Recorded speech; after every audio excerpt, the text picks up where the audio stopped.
이렇게 귀한 자리를 마련해 주신 우리 정동수 목사님께 진심으로 감사를 드립니다.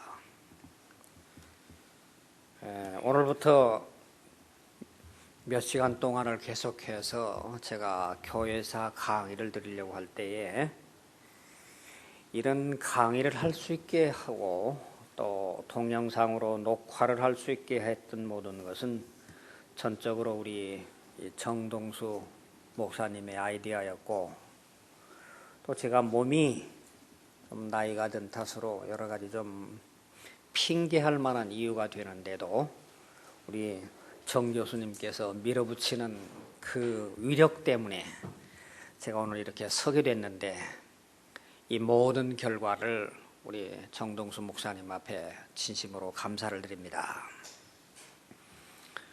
저는 사실 지나간 24년 동안 1982년부터 시작해서 2002년까지 약 24년간을 교회사 강의를 했습니다. 주로 한국에서 서울 또는 이제 안양, 대전 등지로 한국에서 많이 강의를 했고, 또 미국에서도 시카고에 있는 북침례 신학교에 가서, 또 샌프란시스코에 있는 하나의 신학교에 가서, LA에 있는 신학교에 가서 여러 사람을 상대로 해서 강의를 많이 해왔었습니다. 하지만 이제 제가 나이가 들고 이 강의를 할 수 있는 기회는 점점 줄어지는 그런 나이에, 또 우리 정 목사님께서 이렇게 참 귀한 유산을 남길 수 있도록 저에게 기회를 주신 것이 너무도 참 제 인생에 감격스럽고 감사합니다. 또 앞으로 제가 하나님께서 허락하신다고 하면 계속해서 더 강의할 수 있기를 바라지만, 어쩌면 마지막이도 될지도 모르는 이 귀한 강의를 제가 지금까지 외쳐왔던 제 정성을 다 그대로 집약을 해서 여러분과 함께 참 유익한 강의가 됐으면 하는 마음으로 이 시간을 임하고자 합니다.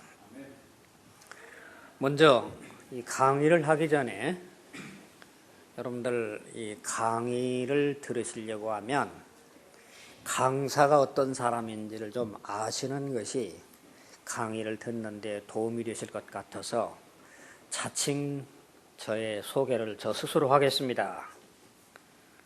저는 금년에 69세, 한국 나이로 얘기하면 70세입니다만은 1940년 충청남도 금산에서 태어났었습니다. 제가 예수님을 알게 된 것은 저의 증조 할아버님께서 월남 이상재 선생님에게 전도를 받으시고 난 다음에 저희 할아버님이 예수 믿고 돌아가셨고, 저희 아버님이 예수를 믿고 제가 4대째 자연스러운 하나의 가계를 이어가는 가운데에서 예수님을 알게 됐습니다. 제가 1960년도, 아마 여러분들 1960년도라고 하면 4.19 혁명이 나던 그 해였습니다만은 서울 수유동에 있는 한신대학으로 제 처음에 대학 생활을 시작을 하게 됐습니다. 저는 한신대학에서 아주 훌륭한 교수님들을 만남으로 말미암아 너무도 값진 많은 학문적인 유산들을 많이 배우게 되었습니다. 하지만 그들이 가지고 있는 학문의 바탕은 자유주의 신학에 근거한 학문이었기 까닭에 제 신앙과 신학 교육이 갈등을 느끼는다 못해 큰 혼란을 가져오는 그런 어려움을 겪게 되는 것이 제 대학 생활이 시작했었습니다. 제가 4대째 믿어오는 전통적인 신앙의 가정에 의해서 그 전통적인 보수 신앙을 가지고 있는 그 바탕의 신앙 위에다가 학문은 새로운 자유주의 신학으로 저를 배우게 될 때에 제 인격의 기초가 흔들리기 시작하는 그런 어려움을 겪게 됐습니다. 여러분이 잘 아시겠지만 새로운 신학이라고 하는 것은 우선 성경이라고 하는 이 하나님의 말씀이 어떤 저자들이 영감으로 직접 계시된 책이 아니라 여기저기 많은 자료들을 후대에 있는 편집자가 편집을 했다고 하는 문서 자료서를 주장한다든가, 뿐만 아니라 이 성경은 글자 한자 한자마다 하나님께서 계시해 주신 오류가 없는 하나님의 말씀이 아니라 상당히 많은 내용들 가운데에는 오류가 많은 영감을 부인하는 내용이란다든지, 뿐만 아니라 이 성서를 우리가 지금 이 시대에 바로 이해하기 위해서는 옛날 사람들이 신화적인 바탕 위에 기록한 옛날의 신화를 비신화하는 작업을 하고 난 다음에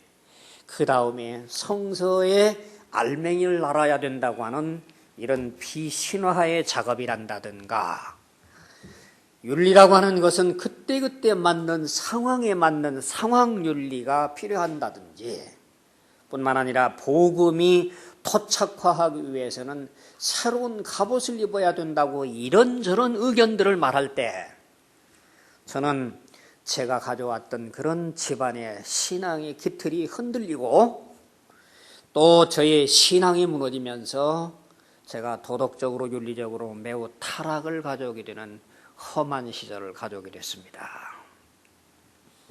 이런 기준이 없는 방황 속에서 14, 15년 동안을 젊음을 혼란 속에 살아가게 됐습니다. 그 기간 중에 저는 결혼을 하고 군 복무를 하기 위해서 공군 군목으로 10년간 들어가서 중위, 대위, 소령까지 하고 10년 만에 군에서 복무로 전역을 하게 됐습니다. 제가 이 기간 동안에 제 인생을 되돌아본다고 한다면 이때의 내 모습은 방황과 반항으로 이어졌다고 그렇게 말할 수 있을 것 같습니다. 그러다가 제가 1978년 공군 군목 전역과 동시에 미국 유학의 길을 가게 됐습니다. 제가 나이 38살에 공부할 준비가 돼 있지 않는 저에게 미국 유학이라고 하는 것은 저하고는 아무런 관계가 없는 일이 제 인생에게 벌어졌었습니다. 이때 제가 유학한 곳이 버지니아 린치버그라고 하는 곳에 있는 리버티 침례신학대학원이었습니다. 처음에는 잠시 이 학교에 가서 방문을 할 결심을 가지고 그 학교에 유학을 했지만 제가 1978년 그 신학교를 가던 그 해에 지금까지 배워왔던 신학이 새로운 신학으로 수정과됨과 동시에 저의 인생이 달라지고 제가 예수님을 영접하는 제 인생에 놀라운 변화가 뒤따르기 시작이 됐습니다. 이때서부터 저는 새로운 인생으로 달라지는 변화를 체험을 하고 1982년까지 4년간 유학기를 마치고 그리고 새롭게 침례교회에서 침례와 새로운 안수와 함께 침례교회 목사의 신분으로 과거의 장로교 목사에서 새로운 침례교회 목사로 1982년에 귀국을 했습니다. 1982년부터 91년까지 과거에 몸담았던 장로교를 떠나서 전혀 생소한 침례교회에서 아무 도움도 없이 오직 하나님의 거룩하신 인도만 믿고 어려운 개척교회를 이끌어 나갔습니다. 아마 이 생애가 저희 인생에서 가장 어려운 시기가 아니었는가 그렇게 생각됩니다. 심리적으로, 환경적으로, 경제적으로, 인생적으로 모든 면에서 너무 많은 고난을 겪다가 못해 드디어 1991년 저와 함께 살고 있었던 제 아내가 저와 함께 살지를 못하는 사별을 하게 되는 비극을 맞게 되었습니다. 저는 아내를 잃어버린 1991년 1월 달부터 시작해서 깊은 고뇌와 어려운 고난을 견뎌가면서 하나님 앞에 부르짖으며 모든 시간을 투자하면서 91년 한 해 동안 안에 오늘 여러분에게 소개드리고 있는 이 새 교회사라고 하는 책 1권과 함께 5권의 책을 저술하는 그런 제 인생의 가장 힘든 때에 가장 어려운 열매를 거두는 그런 하나의 기쁨도 있었습니다.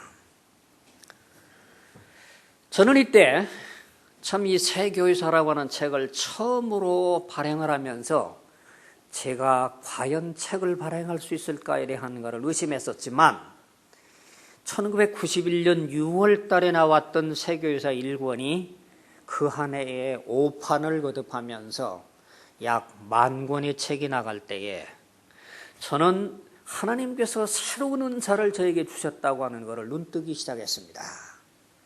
그래서 앞으로 소망은 제 건강과 제 여력이 있는 한은 하나님께서 저에게 주신 많은 깨달음을 문서선교로 저술을 계속하고 싶어하는 소망도 아울러 있는 것이 저의 심정입니다.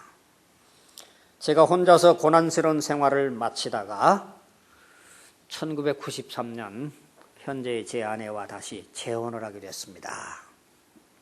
그래서 1999년에는 대전 침례신학대학의 겸임교수가 되어서 4, 5년 동안 교수 활동을 하다가 하나님께서는 저를 전혀 뜻밖에도 아무 인간관계가 없는 저에게 미국에 있는 이민교회에 목회 초청을 받았습니다. 그래서 2002년도 제 나이 69살이 될 때에 미국 교회에 가서 이민 목회를 하다가 제가 약 7년 남짓 어려운 시련과 실패를 거듭을 하다가 작년 연말까지 모든 것을 정산을 하고 금년 2009년 1월 첫 주일부터 현재 제가 있는 수원 샘물교회라고 하는 교회에서 협동 목회로 담임 목사를 돕고 있는 사역을 하고 있습니다. 여기까지 제 인생의 과거사를 말씀을 드리면서 여러분들 제가 오늘 교회사를 강의를 한다고 하는 것은 교회사라고 하는 학문적인 강의를 강의하는 것이 아니라 어쩌면 제 인생의 기록이 담겨져 있는 제 인생의 역사를 이 교회사 속에 담겨서 강의를 한다. 그런 심정으로 말씀을 드리면서 앞으로 제가 강의 순간순간 가운데에서 제가 실패하고 실수하고 그러면서도 깨달았던 귀한 깨달음들을 여러분들과 함께 나누기를 원합니다. 이상으로서 저의 소개를 간략하게 드리면서 오늘 저는 첫 시간에 교회 역사의 이해, 이게 제일 첫 강좌의 시간입니다. 교회 역사, 여기에 대한 강의를 시작을 하려고 그러는데 여러분 이 말씀 속에서 저는 두 가지를 여러분의 앞에 깊이 인식을 할 것을 여러분들에게 전제로 말씀드립니다. 첫째는 교회가 무엇이냐라고 하는 것이 확실하게 인식되어지는 시간이 되기를 바라고, 두 번째는 역사가 무엇이냐라고 하는 것이 인식되어지는 시간이 이 시간이 되었으면 되겠습니다. 여러분들 교회사 강의한다고 하니까 여러분 어떤 인식을 갖고 있습니까? 교회사 그거 아주 복잡하고 생소한 옛날 그 아주 어려운 연대 그 복잡한 거를 연상을 한다고 한다면 아마 이 교회사를 강의하려고 하는 저하고는 좀 생소한 느낌이 듭니다. 저는 하나님께서 우리에게 교회 역사라고 할 때에는 교회라고 하는 것이 정확한 게 무엇인가를 우리가 규명을 해야 되겠고, 역사라고 하는 것이 무엇인가를 제가 깨달은 바를 여러분 앞에 소개해드리면서 여러분들께서 이해하시든지 못하시든지 그거는 좀 여러분들 죄송한 얘기입니다만은 우선 저의 말씀부터 들어주시고 난 다음에 여러분들께서 저에게 질문해 주시기를 바라는 마음으로 제 깨달음을 먼저 말씀드리겠습니다. 먼저 교회사라고 할 때에 교회가 무엇이냐라고 하는 걸 여러분들이 아셔야 된다고 말씀드렸습니다. 교회가 무엇이냐?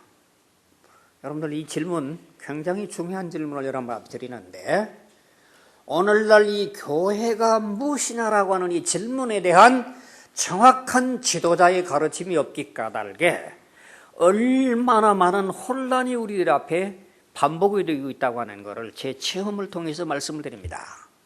또 교회가 언제 시작이 됐느냐, 여기에 대한 견해 차이 때문에 얼마나 오늘날 모범적인 교회를 찾기 어려운 문제도 얼마나 많은 문제가 뒤엉켜 있는 것도 부인할 수 없는 사실입니다.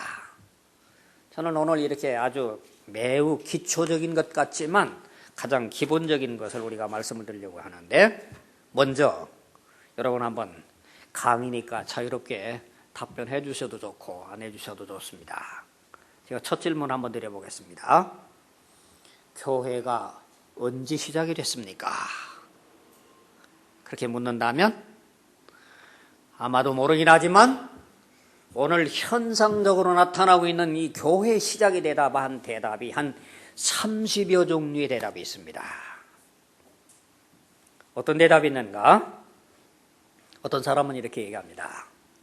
이 교회 시작이라고 하는 것은 아득한 창조 이전에 성부, 성자, 성령께서 창세 이전에 이미 교회가 존재했다.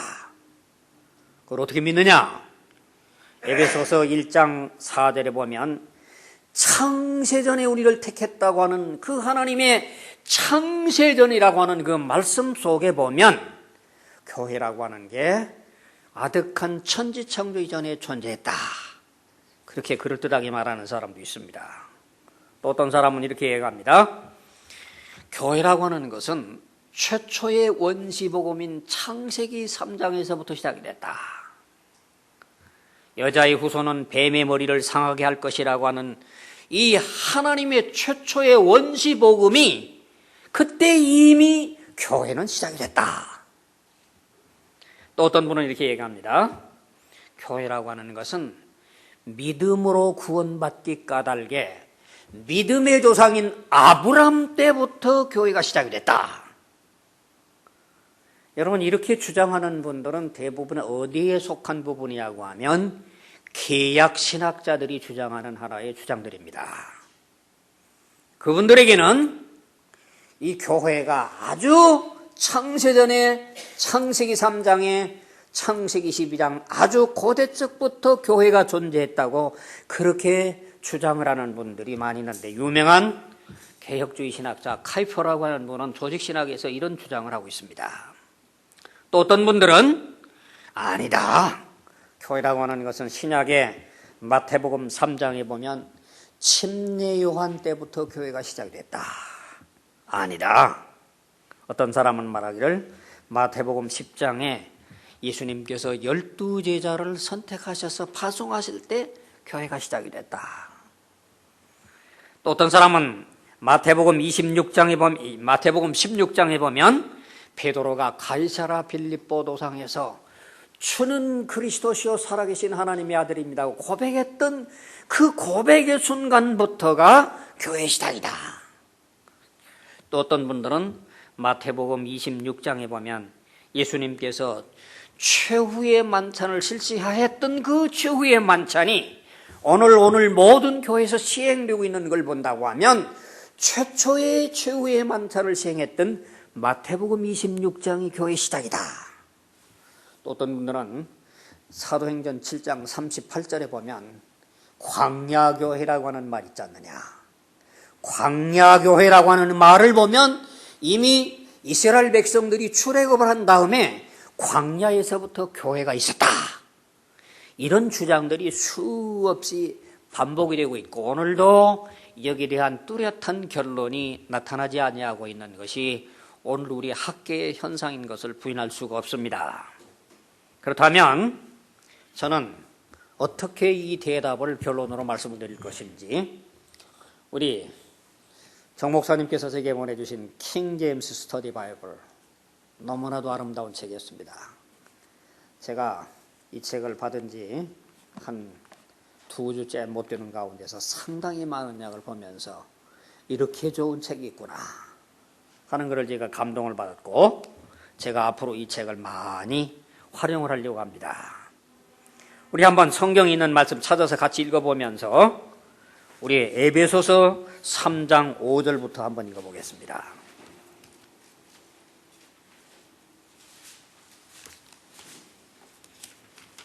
에베소서 3장 5절부터 10절까지 우리 한 목소리로 한번 합독을 합니다. 시작. 그분께서는 이제 자신의 거룩한 사도들과 대언자들에게 성령을 통해 이 신비를 계시하신 것 같이 다른 시대들에서는 사람들의 아들들에게 그것을 알지 아니하셨는데, 이 신비는 곧 복음으로 말미암아 이방인들이 그리스도 안에서 동료 상속자가 되고 같은 몸에 속하게 되며 그분의 약속에 참여하는 자가 된다는 것이라. 내게 주신 하나님의 은혜의 선물에 따라 그분의 권능이 효력 있게 활동함을 힘입어 내가 이 복음의 사역자가 되었노라. 그분께서 모든 성도 가운데 가장 작은 자보다 더 작은 나에게 이 은혜를 주신 것은 헤아릴 수 없는 그리스도의 부유함을 내가 이방인들 가운데 선포하게 하고, 또 예수 그리스도에 의해 모든 것을 창조하신 하나님 안에 세상이 시작된 이후로 감추어져 온 이 신비에 참여하는 것이 무엇인지 모든 사람들이 보게 하려 하시함이라. 그 목적은 이제 교회를 사용하사 하늘의 처소들에 있는 정사들과 권능들에게 하나님의 갖가지 지혜를 알게 하려 하심이라. 자, 여기 보세요.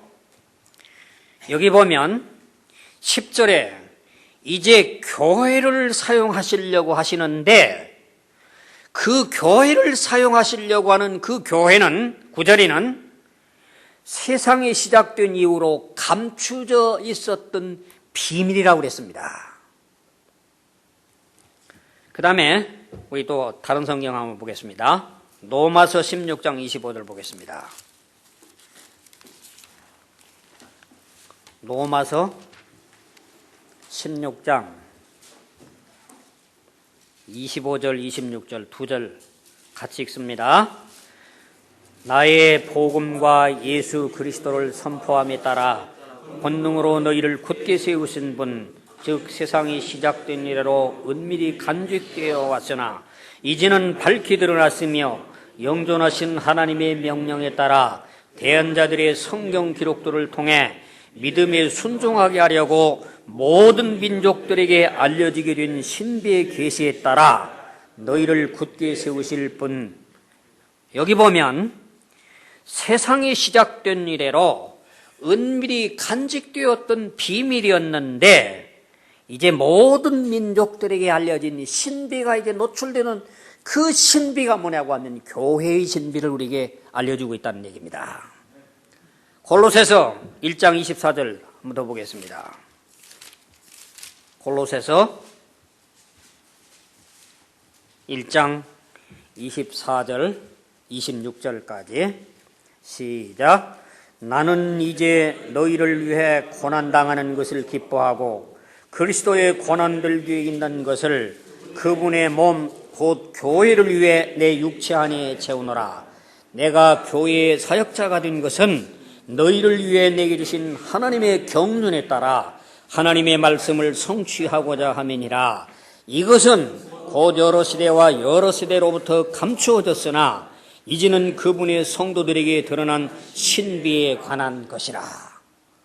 여러분, 명명백백하게 거듭거듭 성경에서 우리에게 가르쳐주는 하나님의 진리는, 이 교회는 과거 구약세대 모든 시대는 하나님의 신비 속에 감추어져 있었던, 숨겨져 있던 것이 이제 나타난다고 말씀을 하고 있습니다. 그러기 까닭에 구약시대 때에 아브라함 때의 교회가 있었다든지 창세기 이전의 교회가 있었다든지 광야시대에 교회가 있었다고 하는 주장을 그대로 오늘 우리가 수용을 한다고 하면 이거는 이 신비에 둘러싸여 있는 이 놀라운 하나님의 진리에 대한 것을 엄청나게 거부한 결과가 오게 되는데, 자, 어떤 결과가 오게 되느냐고 하면, 우리 다시 한번 계속해서 말씀 찾아 읽습니다. 마태복음 16장 18절 봅니다.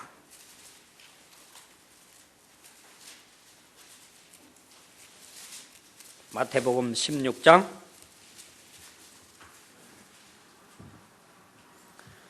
18절 시작. 또 내가 네게 이르노니 너는 베드로라. 이 반석 위에 내가 내 교회를 세우리니 지옥의 문들이 그것을 이기지 못하리라. 여기는 교회가 이미 있다는 얘기입니까? 앞으로 세우겠다는 얘기입니까? 세우겠다고 하는 미래형으로 말씀을 하고 있죠. 그 다음에 하나만 더 봅니다. 에베소서 1장 20절을 보겠습니다. 에베소서 1장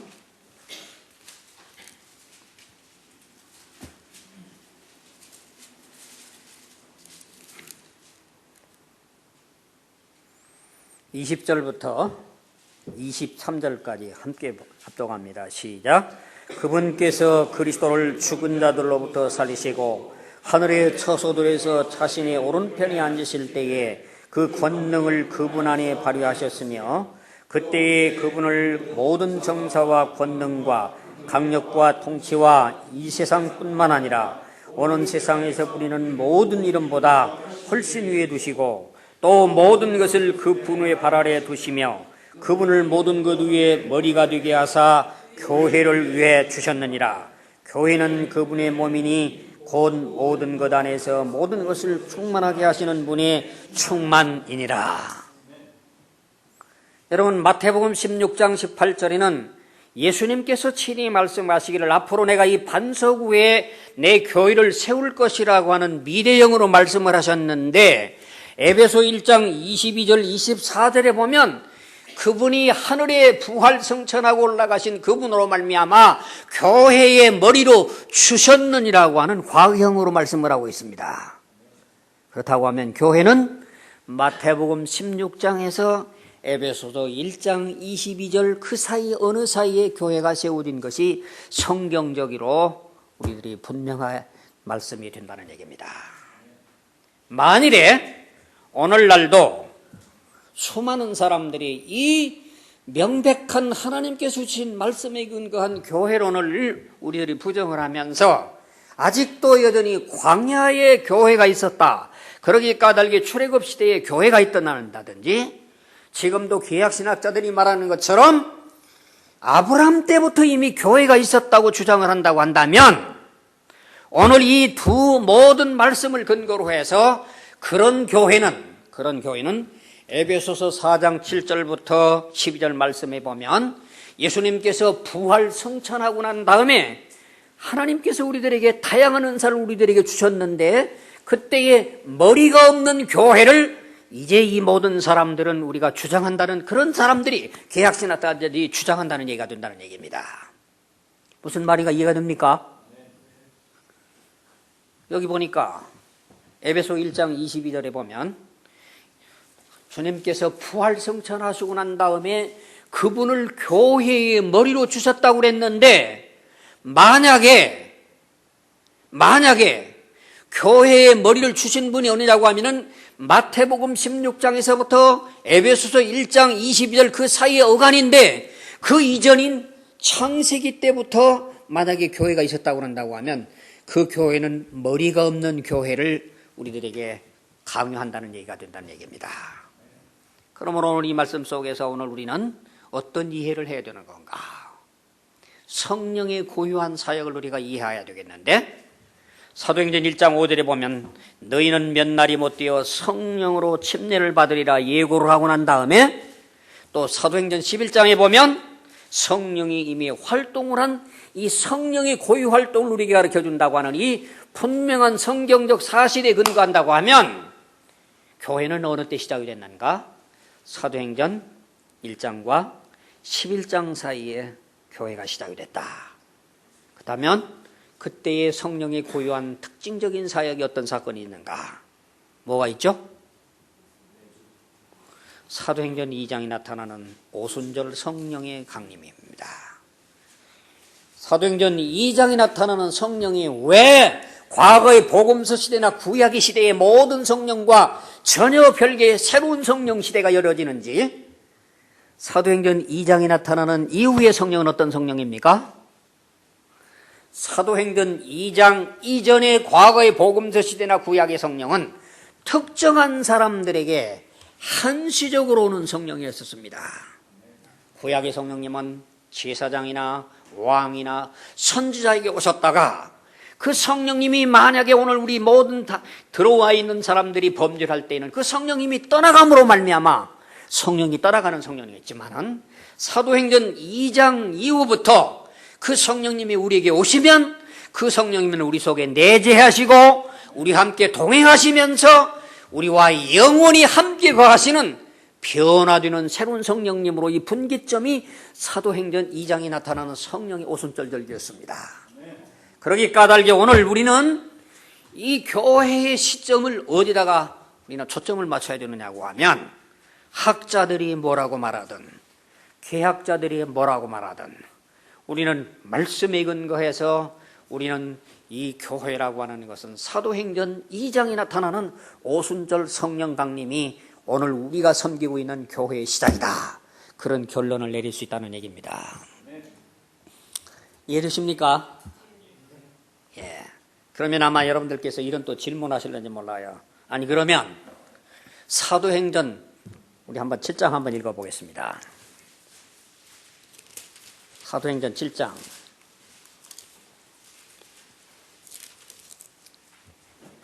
38절에 함께 읽습니다.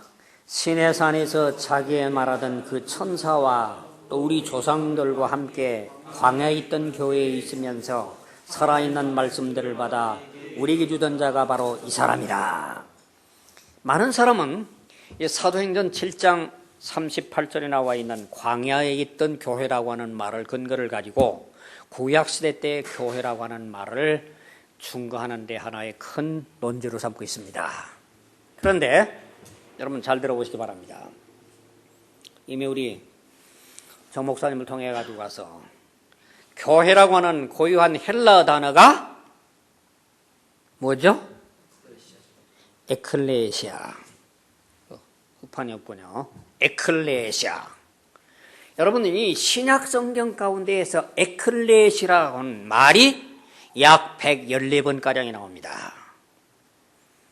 그런데 이 114번의 모든 에클레시아라고 하는 말이 오늘날 우리 개념 속에 알고 있는 그런 교회라고 하는 개념과 동질적인 개념으로 쓰이지 아니하고 약 5곳에는 이 에클레시아라고 하는 말이 쓰여지기는 했지만은 오늘 우리가 알고 있는 교회 개념과 전혀 별개의 개념으로 쓰이고 있다고 하는 사실을 우리는 성서신학에서 우리는 깨달아야 됩니다.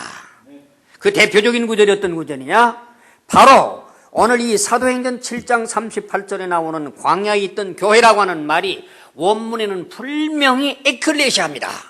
하지만 거기에서 말하는 그 교회는 지금 앞서 말씀드렸던 것처럼 예수님께서 장차 세우실 것으로 예언해 주시고 주님께서 부활 승천하심으로 말미암아 그가 교회의 머리가 되셨던 그 교회가 아니라 에클레시아라고 하는 용어는 쓰여졌지만은 그 말은 하나의 이스라엘 백성들이 광야에서 먹인 회중이라고 하는 아셈블리라고 하는 말이 이 에클레시아라고 하는 말로 쓰여졌다는 얘기입니다. 뿐만 아니라 사도행전 19장 32절이나 사도행전 19장 39절이나 사도행전 19장 40절이나 히브리서 2장 12절에 보면 에클레시아라고 하는 말은 쓰여지기는 쓰여졌습니다. 하지만 그 에클레시아라고 하는 말이 우리가 믿고 우리가 따르고 있는 그런 예수님께서 말씀하시는 교회 개념이 아닌 다른 하나의 회중 민회 집회라고 하는 개념으로 쓰이고 있다고 하는 이 사실을 우리는 놓치지 말아야 한다는 사실입니다. 그러므로 저는 여러분에게 두 가지를 말씀드립니다. 교회는 언제 시작이 됐느냐? 교회는 오순절 성령 강림 때 시작이 됐다. 두 번째, 교회라고 하는 것은 분명히 언제 시작이 됐느냐고 하면 오순절 때뿐만 아니라 이 교회라고 하는 용어가 신약 성경 가운데는 114번이라고 있지만 그 가운데 한 5번가량은 우리가 믿고 있는 교회 개념과의 별개 개념으로 사용되어 있다고 하는 것까지도 알아야 한다. 여기까지 말씀드렸습니다. 이제는 그 다음에는 그러면 교회가 무엇이냐라고 하는 것을 우리가 한번 살펴보려고 합니다. 교회가 무엇이냐? 교회가 에클레시아라고 했습니다. 이 말은 여러분 잘 아시는 바와 같이 에크, 아웃이라고 하는 말과 칼레오, to call, 불러낸다. 그런 말이 두 가지 말이 합성된 말이었다.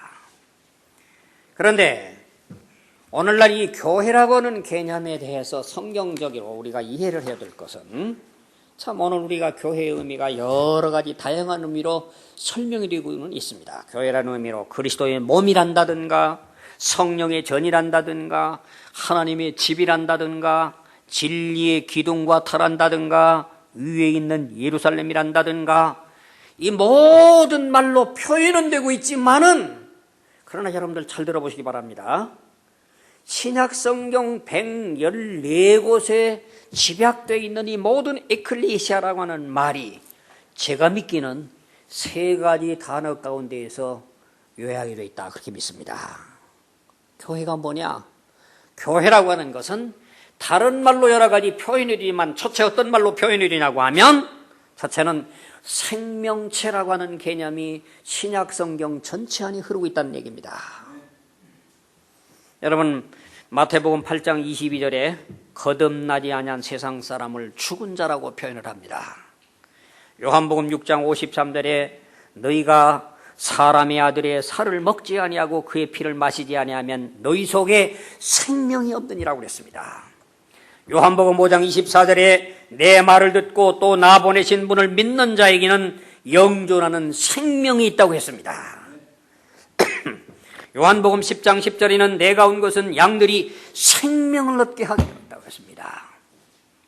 여러분 오늘 이 세상에 수많은 많은 인구들이 있지만은 그 사람들 속에 예수 그리스도의 새 생명이 있는 것이 교회지 교회 문턱을 왔다 가는 그런 사람이 교회가 아니란 얘기입니다.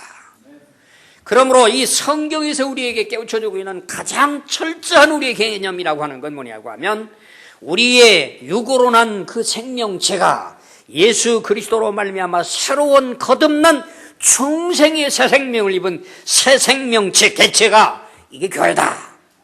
이것이 신약 성경 114번을 통해서 공통적으로 일어나고 있는 하나의 공통적인 용어라는 얘기입니다. 두 번째, 교회라고 하는 것은 공동체라고 하는 의미가 있다는 얘기입니다. 신약 성경에 새 생명 얻은 성도들이 지역을 중심해서 지역 공동체를 이루고 있습니다. 성경에 보면 예루살렘 교회, 안디옥 교회, 또는 루스드라 교회, 더베 교회, 이고니온 교회, 빌립보 교회, 데살로니가 교회, 베레아 교회, 고린도 교회, 에베소 교회, 드로아 교회, 노마 교회, 갈라디아 교회, 골로새 교회, 수많은 지명과 함께 교회들이 있는데 이렇게 새로운 새 생명 얻은 사람들은 그 지명과 함께 같은 목표 아래 새로운 지역을 중심으로 한 공동체를 이루고 있는 것들을 신약 성경의 약 23개의 지명을 따라 가지고 가서 지역 공동체 이름이 있다고 하는 얘기입니다.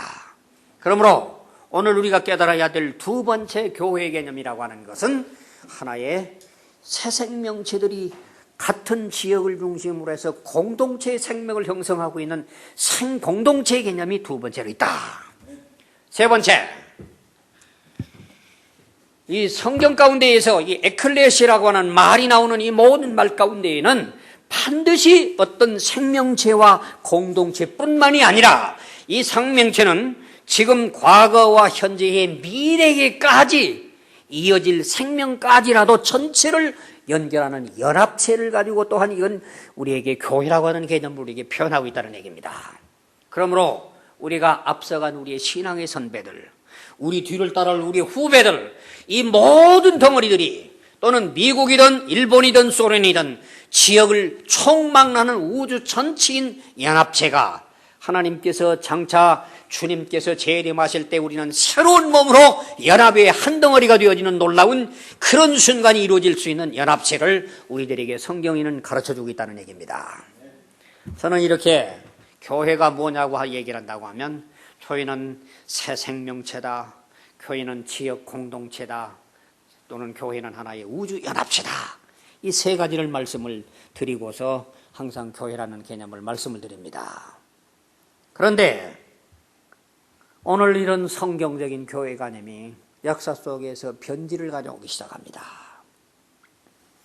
새 생명을 얻은 변화된 인격으로 시작된 이 교회가 로마의 국교가 되면서부터 로마의 국교가 되기 이전에는 모든 생명체들만이 제대로 된 생명 얻은 사람만이 공동체에 다들 가입을 할 수가 있었지만은 AD 313년 콘스탄틴 황제가 기독교를 로마의 국교로 삼고 나니까 황제가 교회를 출석을 합니다. 그러니까 황제 따라서 뒤따라 나오는 암흑의 장관들이 아무 교회하고 상관없는 사람들이 황제에게 눈도장을 찍기 위해 가지고 가서 교회를 나오기 시작합니다. 그러면서 교회가 이제는 생명을 얻지 않는 이런 모든 생명들이 점점 교회를 들어오기 시작을 하면서 교회를 변질시키기를 시작합니다. 이런 교회가 드디어 노골적으로 하나의 공식화되기 시작한 것은 1054년 7월 16일 날 동방교회와 서방교회, 그리스 정교회와 로마 캐토리가 공식적으로 갈라지기 시작을 하면서 그저 잠복되어 있던 그 사람들이 이제 동방교회가 자기를 오토독스 처치, 자기들만이 유일한 정통교회라고 내세우기를 시작을 합니다. 그러니까 서방교회였던 캐톨릭교회도 우리도 유일한 공교회라고 해서 더 캐톨릭 처치라고 하는 말을 쓰기 시작을 합니다.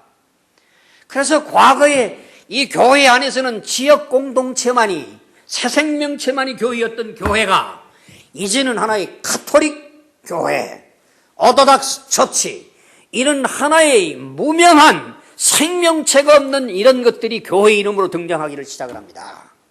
이것이 노골적으로 하나의 교회의 개념이 변질되기 시작을 하면서 점점 교회는 하나의 본질적인 교회에서 멀어져 가기 시작을 합니다.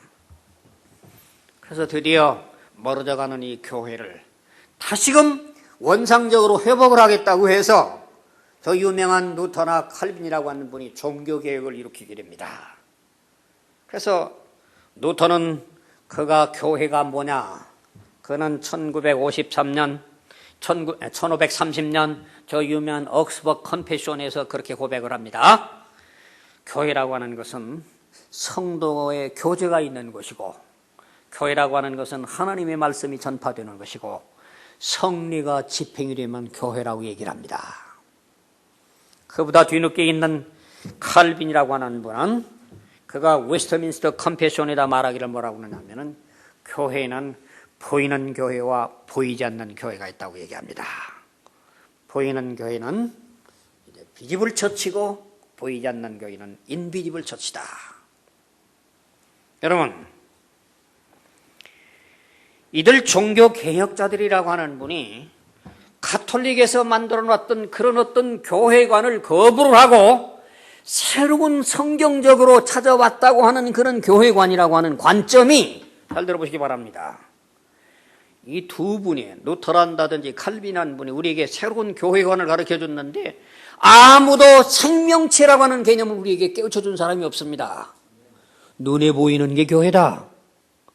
그래서 오늘날 간판만 걸면 눈에 보이는 게 이게 교회라고 하는 오늘날 이 변질을 가져온 분이 바로 500년 전 칼빈이옵니다. 오늘날 그래서 이 교회의 모든 출석하는 사람들이 그 속에서 예수 그리스도의 생명이 있느냐, 그가 거듭났느냐, 그가 하나님의 아들, 딸로 변화됐느냐라고 하는 건 상관없이 보이는 교회에 몸만 나오기만 하면 교인인 것으로 교회 개념을 변질되는 그 변질의 역사가 바로 가톨릭부터 시작돼서부터 개혁자에게서 계승이 된 이런 교회가 오늘날 우리 주변에 깔려 있다는 얘기입니다.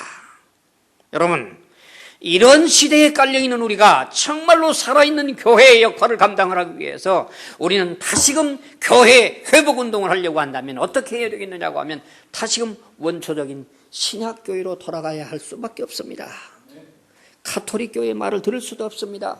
개혁자의 말을 우리가 따를 수도 없습니다. 오늘 여기에 우리들이 고민이 있고 여기에 우리들이 깊은 갈등이 놓여 있는 겁니다.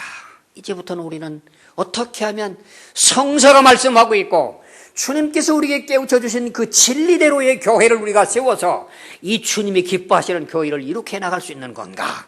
여기에 우리의 모든 초점을 역량을 우리들이 맞춰 나간다고 믿는 것이 저의 소신입니다. 여기까지 강의하고 쉴까요 조금? 네, 됐습니다. 쉬었다가 강의하겠습니다.